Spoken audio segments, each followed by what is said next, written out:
तदपि च न जाने स्तुतिमहो। न चाह्वानं ध्यानं तदपि च न जाने स्तुतिकथाः।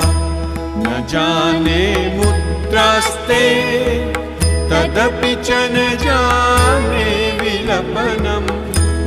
परं जाने मातः त्वदनुसरणं क्लेशहरणम्।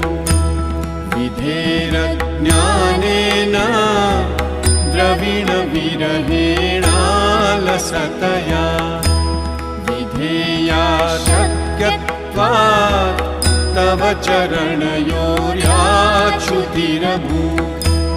तदेतत्क्षन्तव्यं जननि सकलोद्धारिणि शिवे। पुत्रो जायेत क्वचिदपि कुमाता न भवति। पृथिव्यां पुत्रास्ते जननि बहवः सन्ति सरला।